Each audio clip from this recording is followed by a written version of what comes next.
Welcome back to Kalviwala YouTube channel கண்ணா. So இந்த ஒரு வீடியோவில் பார்த்தீங்க அப்படின்னா, ஸோ ஆல்ரெடி தமிழில் நீங்கள் வந்து பார்த்துருப்பீங்க. ஸோ 500க்கு 490 அபோவ் எப்படி எடுக்கிறது பற்றி நான் சீக்ரெட் அண்ட் இன்ஃபர்மேஷன் சொல்ல போகிறேன். ஸோ இந்த ஒரு வீடியோ நீங்கள் எழுதக்கூடிய பப்ளிக் எக்ஸாமுக்கு ரொம்பவே வந்து யூஸ்ஃபுல்லாக இருக்கும். ஸோ நம்மளுடைய சேனலை நீங்கள் இப்போ தான் ஃபஸ்ட் டைமாக விசிட் பண்ணாலும் சரி, ஆல்ரெடி விசிட் பண்ணி சப்ஸ்கிரைப் பண்ணாமல் பார்த்துட்டு இருந்தீங்கன்னா மறக்காமல் கீழே இருக்கிற ரெட் கலர் சப்ஸ்கிரைப் பண்ணி கிளிக் பண்ணி சப்ஸ்கிரைப் பண்ணிக்கன்னா. சரி, வாங்க நம்ம வீடியோக்குள்ளே போகலாம். ஐ திங்க் ஸோ இந்த ஒரு வீடியோ வந்து நான் உங்களுக்கு வந்து கொஞ்சம் கேஷுவலாக கொஞ்சம் வந்து ஜாலியாக எடுத்துகிட்டு போகலாம் அப்படின்னு இருக்கேன். ஸோ நான் சொல்லக்கூடிய இதெல்லாம் கொஞ்சம் ஸ்கிப் பண்ணாமல் வீடியோ வந்து பாருங்கள். அண்ட் தென் வந்து இந்த ஒரு இன்ஃபர்மேஷன் உங்களுக்கு ரொம்பவே வந்து யூஸ்ஃபுல்லாக இருக்கும். இப்போ நான் கேஷுவலாகவே வந்து நான் பேசுகிறேன், ஓகேங்களா? உங்களுடைய ஸ்கூலில் ஸோ உங்களுடைய ஃப்ரெண்ட்ஸ் எல்லாரும் இருப்பாங்க. பட் ஆனால் அவங்க எடுக்கக்கூடிய மார்க்ஸ் பார்த்தீங்க அப்படின்னா டிஃப்ரென்ஸாக இருக்கும், ஓகேங்களா? ஸோ உங்கள் கூடயே இருப்பாங்க, உங்கள் கூடயே படித்தாலும் பட் அவங்க எடுக்கக்கூடிய மார்க்ஸ் வந்து டிஃபர் ஆகும், ஓகேங்களா? அது எந்த மாதிரி என்ன ரீசனில் அப்படின்றது நம்ம சொல்ல போகிறோம். ஸோ இதெல்லாம் நீங்கள் தெரிஞ்சுக்கிட்டீங்க அப்படின்னா உங்களுக்கு ரொம்ப யூஸ்ஃபுல்லாக இருக்கும். ஸோ என்னுடைய நோக்கம் என்னன்னு பார்த்தீங்க அப்படின்னா, கிளாஸில் ஒரு 30 பேர் இருக்காங்க அப்படின்னா 30 பேரும் வந்து ஒரு 10 பேர் வந்து எனக்கு 490 அபோவ் எடுத்தால் போதாது, எனக்கு 30 பேரும் 490 அபோவ் எடுக்கணும். ஏன்னா நாங்களாம் வந்து 10th எல்லாமே கடந்து தான் வந்திருக்கோம். ஸோ நாங்கள் மிஸ் பண்ண இந்த கைடன்ஸாக எங்களுக்கு இல்லாததுனால ஸோ நாங்களாம் வந்து எதை வந்து இழந்தோம் அப்படின்றது அதை வந்து நான் உங்கள்கிட்ட சொல்லும் பொழுது உங்களுக்கு வந்து தெரிஞ்சு கொஞ்சம் அதுக்கேற்ற எஃபோர்ட் வந்து நீங்கள் போடுவீங்க. இப்போ நம்மளுடைய கிளாஸ்ல பார்த்தீங்க அப்படின்னா ஒரு 3 கேட்டகரியாக நான் வந்து பிரிச்சுக்கிறேன், ஓகேங்களா? ஸோ ஃபஸ்ட்டு கேட்டகரி பார்த்தீங்கன்னா அப்படின்னா எக்ஸாம் எழுதும்போது ஒரு 500க்கு எக்ஸாம் எழுதுறாங்களா, ஸோ ஐ திங்க் ஏதாவது இருக்கலாம், ஸோ ஆஃப் எலி எனி திங். ஸோ அப்போது அவங்க 250 வந்து வச்சுட்டு இருப்பாங்க. ஸோ 250 கீழே மேபி 250 அபோவ் வந்து மேலே போக முடியாது, அவங்க ஒரு கேட்டகரி. நெக்ஸ்ட் கேட்டகரி பார்த்தோம்னா 300 to 400. ஸோ இது இன் பிட்வீன்லேயே வந்து அவங்க சுற்றிட்டே இருப்பாங்க. ஐ திங்க் அவங்க வந்து ஸ்டார்டிங்கில் வந்து சில எஃபர்ட் போட்டாலும் திருப்பி அவங்க அதிகப்படியான எஃபர்ட் போடும் பொழுதும் ஸோ அவங்க இன் பிட்வீன் இந்த கேப்பில் தான் பார்த்தீங்க அப்படின்னா அவங்க இருப்பாங்க. ஸோ தேர்ட் கேட்டகரி 400 to 500க்கு இன்டர்மீடியட்டாக இருப்பாங்க, ஓகேங்களா? ஸோ அதுக்கு இடையில தான் அவங்க வந்து எடுத்துகிட்டு இருப்பாங்க. ஃபார் லைக் ஒரு 450 போவாங்க, திருப்பி 440 வருவாங்க, திருப்பி வந்து 480, அதாவது 480 அந்த ரேஞ்சில் வந்து அவங்க வந்து இருப்பாங்க.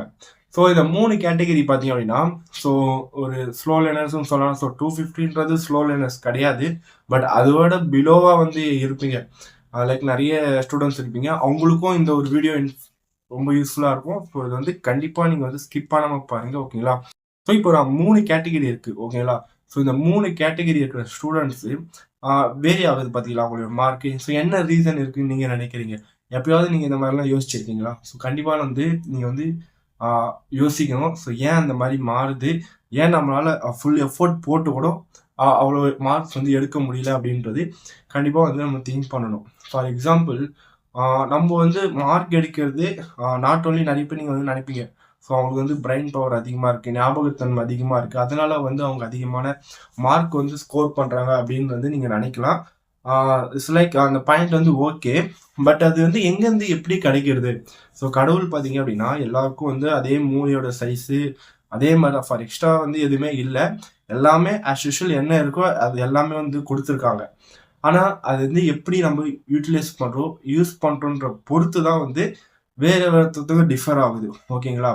ஸோ ஒரு பிரெயினோட பவர் வந்து எப்படிலாம் வந்து மாறுது, ஸோ எப்படிலாம் வந்து இன்க்ரீஸ் ஆகுது அப்படின்னா அவங்க எடுக்கக்கூடிய ஃபுட்டு அண்ட் தென் நான் வந்து எக்ஸசைஸ் தான் விளையாடலாம், ஸோ மைண்ட் ரிலாக்ஸேஷன் பண்ணலாம். அண்ட் தென் வந்து சொல்ல போனால் அதுக்கப்புறம் வந்து அவங்க எடுக்கக்கூடிய ஸ்லீப்பிங், ஸோ இதெல்லாம் வந்து கன்சிடர் பண்ணி தான் அவங்களுடைய பிரெயின் வந்து அதோட இது வந்து அதிகமாகும், ஓகேங்களா? ஸோ பிரெயின் ஃபங்க்ஷன் வந்து ஒர்க் ஆகும். ஸோ நான் வந்து ரொம்ப வந்து சயின்ஸ் ரிலேட்டாக போயிட்டுருக்கு. ஸோ வந்து இதை நான் ஸ்டாப் பண்ணிக்கிறேன், ஓகேங்களா? ஸோ என்ன சொல்ல வரேன் அப்படின்னா ஸோ நம்மளுடைய உடம்பு வந்து ஆக்சுவலி நம்ம எடுக்கக்கூடிய marks not depend only for பிரெயினோட, அதாவது வந்து ஞாபகத்தன்மையை வச்சு மட்டும் இல்லை, இது எல்லாம் சேர்ந்து தான் நம்மளுக்கு அந்த ஒரு பவர் வந்து கிடைக்கும். அது மூலியமாக தான் நம்மளுடைய எக்ஸாமில் நம்மளுடைய ஸ்கில் நம்ம எக்ஸாமில் எழுதி அதுக்கான மார்க்ஸ் வந்து வாங்குவோம், ஓகேங்களா? ஸோ இந்த வீடியோ வந்து ரொம்ப லென்த்தாக போயிட்டுருக்கோம். ஸோ நான் எங்கெங்கே கட் பண்ணமோ எடிட் பண்ணி எடுத்துடுறேன், ஓகேங்களா? ஸோ இந்த 3 வேரியன்ட் கேட்டகரியில் இருக்கக்கூடிய ஸ்டூடெண்ட்ஸ் வந்து நீங்கள் வந்து என்ன பண்ணணும் அப்படின்னா, நீங்கள் வந்து இப்போ லோ ரேஞ்சிலேருந்து ஹை ரேஞ்சுக்கு போகணும். ஸோ 250லேருந்து நான் சடன்லி 450 போக முடியுமானா கண்டிப்பாக போக முடியும். திருப்பி 300 to 400க்குள்ளே நான் சுற்றுற மிடில் கிளாஸ்ன்னு சொல்லுவாங்க. ஸோ அவங்க வந்து மேலே போக முடியும்னா கண்டிப்பாக போக முடியும். ஸோ ஹையர் கிளாஸ்ன்னு சொல்லக்கூடிய 450 கூட, ஸோ 490 500 கூட போக முடியும். அதை நம்ம எப்படி புஷ் பண்ணணும் அப்படின்றது தான் இந்த ஒரு வீடியோ நான் உங்களுக்கு சொல்ல போகிறேன். ஸோ சொல்லிட்டே இருக்கியே அப்படின்ற மாதிரி இன்னும் பாம்பு வெளியே விட மாட்டிருக்கே அப்படின்றதா நினைப்பீங்க. என்ன ஒரு கான்செப்ட் பார்த்தீங்க அப்படின்னா, நான் சொல்லக்கூடிய இந்த ஒரு விஷயங்களை நீங்கள் கண்டிப்பாக நீங்கள் ஃபாலோ பண்ணீங்க அப்படின்னா 100% கண்டிப்பாக உங்களால் 500க்கு 490 கண்டிப்பாக எடுக்க முடியும். ஸோ அது என்னென்ன விஷயங்கள்ன்றது கண்டிப்பாக நீங்கள் வந்து ஃபாலோ பண்ணணும். ஸோ இந்த ஒரு வீடியோ வந்து ஒரு 5 மினிட் ஆகலாம், 10 மினிட் ஆகலாம், எனிதிங் எதுவானா இருக்கலாம்.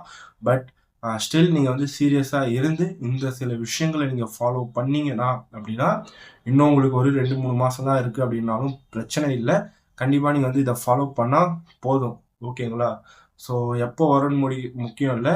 ஸோ லாஸ்ட் டைமில் கரெக்டாக வருன்றது தான் முக்கியம். ஸோ அதனால் வந்து நான் சொல்லக்கூடிய விஷயங்களை நீங்கள் வந்து ஃபாலோ பண்ணிக்கோங்க. ஸோ ஃபஸ்ட்டு விஷயம், ஸோ எக்ஸாம் பாயிண்ட் ஆஃப் வியூவில் நான் இப்போ வந்து இந்த ஒரு விஷயங்களை வந்து நான் கண்டிப்பாக நான் சொல்லிடுறேன். ஸோ ஃபஸ்ட்டு எடுத்த உடனே கண்டிப்பாக 3 வேளை, ஓகேங்களா? அது கொஞ்சம் சிரிச்சாலும் ஸோ 3 வேளை கரெக்டாக சாப்பிடுங்க. அண்ட் தென் வந்து நீங்கள் இதுக்கு முன்னாடி சாப்பிட்டீங்கல்ல, இப்போ பார்த்தாலும் சோறு, தென் ஏதாவது ஒரு குழம்பு, இது மட்டுமே வந்து வச்சுட்டு இருக்காதீங்க. இதை தாண்டி வந்து வெஜிடபிள்ஸ் நிறைய ஆட் பண்ணுங்க. அண்ட் தென் வந்து பிரெயின் பவர் இன்க்ரீஸ் பண்ணுறோம். இப்போ வந்து வெண்டைக்காய் சாப்பிட்டா மூளை வளரும் அப்படின்னு சொல்லுவாங்க இல்லையா? ஸோ மூளை வளராது, மூளையில் இருக்கக்கூடிய ஞாபகத்தன்மை வந்து நம்மளுக்கு வந்து வளரும். ஓகேங்களா? அதனால நீங்கள் அந்த மாதிரியான ஃபுட்ஸ்லாம் வந்து தேடி இப்போ நிறைய வந்து உங்கள்கிட்ட மொபைல் இருக்குது. ஸோ ChatGPT நிறைய இருக்குது. ஸோ நீங்கள் போட்டிங்க அப்படின்னா என்னென்ன ஃபுட்டுன்றது லிஸ்ட் ஆஃப் நிறைய வரும். ஸோ கண்டிப்பாக நீங்கள் வந்து 3 times வந்து கரெக்டாக நீங்கள் வந்து சாப்பிடணும். ஓகேங்களா? ஸோ நெக்ஸ்ட்டு விஷயம் என்ன அப்படின்னா, இது வந்து ரொம்ப இம்பார்ட்டண்ட். நிறைய பேர் இப்போ வந்து நிறைய பேர் ஃபாலோ பண்ணிட்டு இருக்கீங்க. அது என்னன்னா, மொபைல் யூஸஸை ரொம்ப ஸ்டாப் பண்ணுங்க. ஏன்னா வந்து ரொம்ப ரொம்ப இம்பார்ட்டண்ட்டான விஷயம். நீங்கள் வந்து மொபைல் யூசஸ் பண்ணக்கூடாது. மொபைல் மட்டும் இல்லை, நீங்கள் வந்து டிவி கூட பார்க்கக்கூடாது. ஓகேங்களா? ஸோ அது ஏன் அப்படின்னா, உங்களுடைய அதாவது வந்து உங்களுடைய வந்து டிஸ்ட்ராக்ட் ஆகும். ஓகேங்களா? ஸோ நிறைய வந்து உங்கள் மைண்டுக்குள்ளே வந்து எடுத்துகிட்டு வந்து நீங்கள் போடுங்க. இப்போ தொடர்ந்து வந்து நீங்கள் படிப்புலேயே நீங்கள் வந்து கவனம் செலுத்திட்டு இருக்கீங்கன்னு வச்சுங்களேன். இப்போ வந்து ஒரு டெய்லிக்கும் வந்து ஒவ்வொரு ஹவருன்னு வச்சு ஒரு 2 hours, திருப்பி 2 hours தூங்குறீங்க, திருப்பி 2 hours வேற ஒரு சப்ஜெக்ட் படிக்கிறீங்க. அந்த மாதிரி நீங்கள் படிச்சுட்டே இருக்கும்போது அந்த டே ஃபுல்லாக ஒன் வீக் நீங்கள் அதே ரெகுலேஷனில் இருந்து பாருங்களேன். சும்மா ஒரு வாரத்துக்கு நீங்கள் அதே மாதிரி பண்ணி பாருங்க. உங்களுக்கு வந்து அந்த 5 சப்ஜெக்டும் வந்து ஆட்டோமேட்டிக்காக உங்கள் மைண்டில் ஓடிட்டே இருக்கும். ஸோ இது படிச்சிருக்கோம், இதுதான் போயிருக்கு அப்படின்னு அதுலேயே வந்து மைண்ட் உள்ளே வந்து கால்குலேஷன் ஆகும். இப்போ நீங்கள் திடீர்னு நீங்கள் வந்து இதெல்லாம் படிச்சுட்டு நல்லா வந்து மெமரியில் ஏற்றிக்கிட்டு திருப்பி இங்கே போய் மொபைல் பார்க்கும்போது அது வந்து நம்மளுக்கு வந்து ஒரு விதமான டோபமைன், ஓகேங்களா, ஹாப்பினஸ்ஸாக இருக்குது. ஒரு வீடியோ பார்க்குறோம், ரீல்ஸ் பார்க்குறோம், எனிதிங் எது வேணால் பார்ப்போம், மூவிஸ் பார்க்குறோம். அப்போ நம்மளுக்கு அது யூஸ்ஃபுல்லாக இருக்குது அப்படின்னா அதனால வந்து நம்ம ஈஸியாக வந்து என்ன ஆகும் அப்படின்னா டிஸ்ட்ராக்ட் ஆகிட்டு ஸோ இதில் படித்தது வந்து அந்த கன்சிஸ்டன்சி வந்து இதில் வந்து போயிடும். ஓகேங்களா? உங்களுக்கு வந்து நான் 24/7 படிக்கணும் அப்படின்னு சொல்லலை. அந்த மாதிரி படிக்கவும் கூடாது. நீங்கள் வந்து ஒரு ஷெடியூல் போட்டுக்கங்க. நான் 5 சப்ஜெக்ட் ஒரு நாளில் இவ்வளோலாம் கம்ப்ளீட் பண்ணணும் அப்படின்னு சொல்லி ஃபுல்லாக நீங்கள் படிங்க. ஸோ ஏகப்பட்ட வீடியோஸ் இருக்குது. ஸோ இம்பார்ட்டன்ட் கொஷின்ஸ், அந்த கொஷின், லாஸ்ட் மினிட் கொஷின், இந்த மாதிரி நிறைய கொஷின்ஸ் வந்து அதாவது கொஷின்ஸை வந்து கொடுப்பாங்க. ஸோ எல்லாமே படிங்க. இன்னொரு விஷயம், ஸோ புக்கில் இருக்கக்கூடிய எல்லா கொஷின்ஸும் நீங்கள் வந்து கண்டிப்பாக வந்து நீங்கள் வந்து படிக்கணும். ஒவ்வொரு லைனை கூட விடாதீங்க. ஒரே ஒரு லைனை கூட விடாதீங்க. இது எல்லாமே உங்க கண் பட்டு தான் போயிடணும். ஸோ நாளைக்கே வந்து ஏதாவது நீங்கள் ஒரு எக்ஸாமில் அட்டன் பண்ணுறீங்க அப்படின்னா அந்த கொஷின் நான் இது வரைக்கும் பார்த்ததே இல்லையா அப்படின்ற ஒரு தாட் உங்கள் மைண்டில் வந்து வராத மாதிரி நீங்கள் எந்த அளவுக்கு ஒவ்வொரு லைனும் டெப்த்தாக நீங்கள் பார்க்கணும் அப்படின்றது கண்டிப்பாக வந்து நீங்கள் வந்து பார்த்துட்டு போகணும். ஓகேவா கண்ணா? ஸோ நெக்ஸ்ட் விஷயம், ஸோ மொபைல் யூஸ் பண்ணக்கூடாதுன்னு சொல்லிட்டு ஸோ நிறைய பேர் சொல்லுவாங்க, நான் மொபைலில் தானே படிக்கிறேன், நிறைய நோட்ஸ் மொபைலில் தான் இருக்குது, ஓகேங்களா, எனக்கு வந்து ஃபினான்ஷியலாக வந்து வாங்குறதுக்கு அமௌண்ட் இல்லை, நிறைய எக்ஸட்ரா நிறைய விஷயம் சொல்லலாம். பட் வந்து ஸோ நீங்கள் மொபைலை பார்த்து படிச்சிங்க அப்படின்னா அது வந்து எப்படின்றது, ஒரு பாலைவனத்தில் தெரிகின்ற ஒரு காணல் நீர் மாதிரி தான். ஸோ அது என்னதான் நம்மளுடைய மைண்டில் வந்து மெமரிஸ் ஆன மாதிரி இருந்தாலும் ஃபார் எக்ஸாம் டைம்ஸில் அது வந்து நம்மளுக்கு வந்து கண்டிப்பாக வந்து மறந்துடும். ஸோ அதனால் நீங்கள் கண்டிப்பாக வந்து நீங்கள் மொபைலை பார்த்து படிக்காதீங்க. ஃபுல் அண்ட் ஃபுல் புக்கில் எழுதி படிங்க, புக்கில் பார்த்து படிங்க. இன்னும் வந்து உங்களுக்கு நோட் வந்து வாங்க காசு இல்லைனாலும் ஸோ நீங்கள் வந்து என்ன பண்ணுறீங்க அப்படின்னா எழுதியாச்சு படிங்க. ஓகேங்களா? ஸோ அவாய்ட் தான் மொபைல் ஃபோன், என்னுடைய சஜஷன். ஸோ ஓகேங்களா, இதை ஃபாலோ பண்ணுங்கள். ஸோ ஃபஸ்ட்டு விஷயம் என்ன சொல்லியிருக்கேன், ஸோ கரெக்டான ப்ராப்பரான ஃபுட் எடுங்க. ஓகேங்களா? ஸோ அதில் வந்து ஆட் பண்ணிக்கங்க மெமரி, அதாவது வந்து மெயின் பவர் பூஸ்ட் ஆகிற மாதிரியான ஃபுட்டெல்லாம் நீங்கள் வந்து ஆட் பண்ணிக்கிங்க அப்படின்னு நான் சொன்னேன். ரெண்டாவது விஷயம், மொபைலை வந்து ஸ்ட்ரிக்ட்லி நாட் யூஸ் அப்படின்னு சொல்லியிருக்கேன், யூஸ் பண்ணக்கூடாது. மூணாவது விஷயம், ஸோ ப்ளே பண்ணுங்க. ஓகேங்களா? அதாவது விளையாடுங்க. ஓகேங்களா? ஃப்ரெண்ட்ஸ் கூட போய் வெளியே போய் விளையாடுங்க. ஒரு டென்னிஸாக இருக்கலாம். ஐ திங்க் உங்களுக்கு வந்து எந்த மாதிரியான சூட் ஆகுது அப்படின்றது, உங்களுக்கு வந்து கொஞ்சம் வேர்வை வர மாதிரியான விளையாட்டுகள் வந்து நீங்கள் வந்து கண்டிப்பாக வந்து விளையாடணும் ஈவினிங் டைமில். அதுவும் உங்களுடைய இம்யூனிட்டி பவர்லாம் பூஸ்ட் பண்ணும். அண்ட் தென் உங்களுக்கு வந்து அது படிக்கும்பொழுது இன்ட்ரெஸ்டாக வந்து படிப்பீங்க. ஓகேங்களா? இப்போ ஃபார் எக்ஸாம்பிளுக்கு நீங்கள் எவ்வளோ மணி நேரம் வந்து நீங்கள் கான்ஸ்டண்ட்டாக ஒரு இடத்துல வந்து உட்காந்து படிக்கிறீங்க அப்படின்றது நீங்கள் தெரிஞ்சுக்கிங்க. ஓகேங்களா? நம்மளால ஒரு 10 நிமிஷம் 20 நிமிஷம் உட்காருறதே ரொம்ப பெரிய விஷயமா இருக்கும். ஓகேங்களா? ஸோ இதெல்லாம் அவாய்ட் பண்ணிட்டு ஸோ கன்சிஸ்டன்சியாக நீங்கள் வந்து ஃபுல் ஃபோக்கஸாக நீங்கள் வந்து படிக்கலாம். ஸோ நான் சொல்லக்கூடிய இந்த விஷயங்கள்லாம். ஸோ ஃபர்ஸ்ட் விஷயம் கரெக்டான ஃபுட் எடுக்கணும். ஸோ செகண்ட் விஷயம் என்ன பண்ணணும்னு சொல்லியிருக்கேன், அதாவது வந்து மொபைல் வந்து யூஸ் பண்ணக்கூடாது. ஸோ மூணாவது விஷயம் நீங்கள் வந்து ப்ளே பண்ணணும். அண்ட் தென் வந்து நீங்கள் வந்து கரெக்டாக வந்து தூங்கணும். ஓகேங்களா? 8 ஹவர்ஸ். ஸோ கம்பல்சரி படிக்கிறவங்க 8 ஹவருக்கு 9 ஹவர் கூட கம்பல்சரி நீங்கள் வந்து தூங்கணும். ஓகேங்களா? Sleeping is very very important. ஓகேங்களா? அது வந்து உங்களுக்கு தெரியாது. நம்ம படித்ததை இப்போ நான் டேல நான் படிக்கிறேன் அப்படின்னா, ஸோ நைட்டில் வந்து நம்ம பிரெயினில் வந்து அதெல்லாம் வந்து ஆக்சுவலி அது உள்ள வந்து ஒரு ப்ராசஸ் மாதிரி ரன் ஆகும். ஓகேங்களா? இப்போது ஃபார் எக்ஸாம்பிளுக்கு அது உங்களுக்கு எப்படி எக்ஸ்பிளைன் பண்ணணும் அப்படின்னா, நீங்கள் வந்து ஏதோ ஒரு பர்சனை எப்பயோ எங்கேயோ மீட் பண்ணியிருப்பீங்க. லைக் எங்கேயாவது ஒரு இடத்துல நீங்கள் வந்து மீட் பண்ணியிருப்பீங்க. அது எப்பயோ நடந்த விஷயமா இருக்கலாம். இப்போ அது ஒரு 1 மந்த் கூட நடக்கலாம், இல்லை ஒரு ஒரு 1 வீக் முன்னாடி நடந்த விஷயங்களாக இருக்கலாம். பட் உங்களுக்கு ஸ்டில் வந்து நீங்கள் தூங்கும்பொழுது உங்களுக்கு வந்து ஏதோ ஒரு கனவு மாதிரி வந்து ட்ரீமில் வந்து ஏதோ அந்த அந்த நபர் வந்து நம்மளுக்கு வந்து இன்ட்ராக்ட் பண்ணுற மாதிரியோ, இல்லை ஏதோ ஒரு விஷயம் வந்து நடக்கிற மாதிரி சம்திங் வந்து உங்களுக்கு வந்து வந்திருக்கலாம். ஸோ அதெல்லாம் எப்படி வருது அப்படின்னா, ஸோ ஆல்ரெடி நம்மளுக்கு எங்கேயோ நடந்த ஒரு விஷயத்த நம்மளோட பிரெயின் வந்து அதை ஸ்டோர் பண்ணிருக்கு. ஸோ நம்ம தூங்கும் பொழுது அது வந்து உள்ளே போய் ஏதோ ஒன்று ரன் ஆகுது. ஓகேங்களா? ஸோ நம்மளுக்கு வந்து அந்த ட்ரீம்ஸ் வந்து வருது. லைக் இந்த மாதிரி தான் நம்ம படிக்கும் பொழுது உள்ள வந்து நிறைய விஷயங்கள் வந்து நம்மளுக்கு ஏற்றிக்கும். ரெண்டாவது விஷயம் வந்து நீங்கள் தூங்கி எழும்பொழுது அவ்வளோ ஃப்ரெஷ்னஸாக இருப்பீங்க. ஓகேங்களா? ஸோ ஸ்லீப்பிங் வந்து ரொம்ப ரொம்ப இம்பார்ட்டன்ட். நம்ம பிரெயினுக்கு ஹோல் பாடிக்கு ஸ்லீப்பிங் வந்து ரொம்ப இம்பார்ட்டன்ட். ஓகேங்களா? ஸோ நீங்கள் தூங்கும்போதே வந்து அது வந்து ஒரு இறப்பதற்கு சமமானது தான் ஒரு தூக்கம் சொல்லுவாங்க. ஓகேங்களா? என்ன நடந்தாலும் உங்களுக்கு வந்து தெரியாது. ஸோ டீப் ஸ்லீப்பிங் போயிட்டீங்க அப்படின்னா, அதனால வந்து ஸ்லீப்பிங் வந்து ரொம்ப இம்பார்ட்டன்ட். ஸோ அதே மாதிரி வந்து எல்லா கொஷின்ஸும் நீங்கள் வந்து படிச்சிடணும். ஓகேங்களா? ஸோ நிறைய இம்பார்ட்டன்ட் கொஷின்லாம் போடுவாங்க. எல்லாமே நீங்கள் படிச்சிருங்க. புக்கில் இருக்கிறது எதுவுமே விடாதீங்க. இதெல்லாம் நீங்கள் பண்ணீங்கன்னா ஆட்டோமேட்டிக்காக உங்கள் மண்டையில் வந்து சருன்னு ஏறும். ஸோ அடுத்து இருக்கிற விஷயம் ரொம்ப ரொம்ப இம்பார்ட்டன்ட்.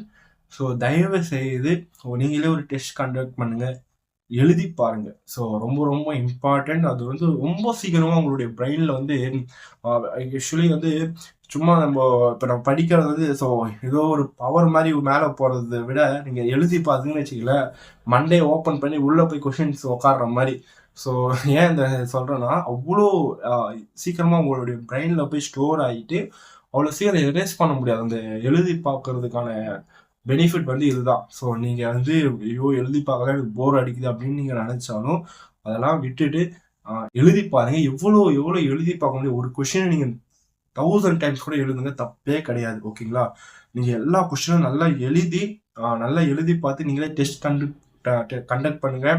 அப்புறம் வந்து நீங்களே அது வேல்யூஷன் பண்ணுங்க. ஸோ என்னென்ன மிஸ்டேக்ஸ் இருக்கு அப்படின்றது நீங்கள் வந்து ஐடென்டிஃபை பண்ணுங்க. இதெல்லாம் நீங்கள் பண்ணீங்க அப்படின்னா, இந்த ஒரு விஷயங்கள் எல்லாம் நீங்க பண்ணீங்க அப்படின்னா கண்டிப்பா வந்து நான் சொல்றேன், எழுதி வச்சுங்க. 500க்கு 500 எடுத்தா கூட ஆச்சரியம் இல்லை. நீங்க இதெல்லாம் நீங்க பண்ணீங்க அப்படின்னா ஃபைனல் நீங்க எக்ஸாம் போவீங்க பார்த்தீங்களா, அப்போ உங்களுடைய தாட் எப்படி தெரியுமா இருக்கும்? கொஷின் பேப்பர்ஸ் யாரோ ஒருத்தர் தான் எடுக்கிறாங்க. ஓகேங்களா? ஏதோ ஒரு டீம் சேர்ந்து எடுக்கிறாங்கன்னு வச்சுங்களேன். அவன் என்ன பெரிய கொஸ்டின் எடுத்துட்டு போறான். ஸோ உங்களோட தாட் சொல்றேன், எப்படி எடுத்துடுறான்னு நானும் பாக்குறேன். இதை தாண்டி எங்க கொஸ்டின் போயிடும் அப்படின்றது தாட் உங்களுக்கு வந்துடும். லைக் நீங்க போய் எக்ஸாம் ஹாலில் உட்காரும் போது அவ்வளோ கான்ஃபிடென்ட்டா ஃபீல் பண்ணுவீங்க. ஐயோ நம்ம வந்து எதுவுமே படிக்காம ஒரு சில இப்போ வந்து ஒரு முக்கால்வாசி படிச்சவங்க 90%, 99% படிச்சவங்க கூட ஒரு பயம் இருக்கும். ஐயோ 1% வந்துருமா அப்படின்றது. உங்களுக்கு வந்து அந்த பயமே இருக்காது. எப்படி வேணா கேளு, நான் அட்டென்ட் பண்றேன் அப்படின்ற ஒரு தாட் வந்துடும். ஓகேங்களா? ஸோ இந்த மாதிரி நீங்க ஃபுல்லா ப்ரிப்பேரா போனீங்க அப்படின்னா ஸோ கண்டிப்பா வந்து எடுக்கலாம். ஸோ 490, 499, 500லாம் ஸ்டண்டம் போடுறாங்களே பசங்க, அவங்க இந்த மாதிரிலாம் பண்ணி தான் வந்து எடுக்கிறாங்க. ஸோ ரொம்ப ஈஸியாலாம் அவங்களுக்கு வந்து கிடைச்சிடாது. ஓகேங்களா? அவங்களும் உங்களை மாதிரி தான் வந்து அதே டீச்சர் தான் நடத்துறாங்க, அதே கோச்சிங் தான் பண்றாங்க. பட் அதை தாண்டியும் ஸோ அவங்களுடைய செல்ஃப் டிசிப்ளின், அந்த செல்ஃப் டிசிப்ளின்றது நான் எதை மீன் பண்றேன் அப்படின்னா, அந்த ப்ராப்பரான ஃபுட் எடுக்கிறது, ப்ராப்பரா நம்ம ஸ்லீப் பண்றது, டிசிப்ளினா ஃபோன் பார்க்காம இருக்கிறது, மூவிஸ் பார்க்காம இருக்கிறது, டிவி பார்க்காம இருக்கிறது, கரெக்டா வந்து தூங்குறது. ஸோ இந்த விஷயங்கள் தான் நான் டிசிப்ளின் சொல்ல வரேன். ஓகேங்களா? ஸோ இதை நீங்க கரெக்டா நீங்க ஃபாலோ பண்ணீங்கன்னா அந்த ஸ்டூடெண்ட்ஸ் மாதிரியே ஈஸியா வந்து எடுக்கலாம். இதுதான் வந்து சக்சஸ்க்கான இது. இது வந்து எனக்கு சொல்லும்போது அப்போ எனக்கு வந்து சொல்றதுக்கு யாரும் இல்லை. ஸோ இது மாதிரி கைட் பண்ற யாரும் இல்லை. ஸோ இப்பயும் நிறைய பேர் இருப்பீங்க. பட் உங்ககிட்ட ஒரு சூப்பரான விஷயம் என்னன்னு பார்த்தீங்கன்னா, நம்ம இந்தியாவில் உங்ககிட்ட மொபைல் இருக்கு, அண்ட் தென் வந்து இன்டர்நெட் இருக்கு, அன்லிமிட்டடா யூஸ் பண்ணலாம். ஓகேங்களா? ஸோ நிறைய பேர் சொல்லலாம் எனக்குலாம் 1.5 GB தான் தராங்க அப்படின்னா. ஸோ அதனால இதை வந்து நீங்க வந்து கரெக்டாக யூட்டிலைஸ் பண்ணீங்க. ஸோ இந்த ஒரு வீடியோ உங்களுக்கு கண்டிப்பாக யூஸ்ஃபுல்லாக இருக்கும்னு நினைக்கிறேன். ஸோ இந்த ஒரு வீடியோ யூஸ்ஃபுல்லாக இருந்துச்சுன்னா உங்களோட ஃப்ரெண்ட்ஸ் எல்லாருக்கும் ஷேர் பண்ணிவிடுங்க. தேங்க்ஸ் ஃபார் வாட்சிங். Love you to all. கண்ணா. Bye by.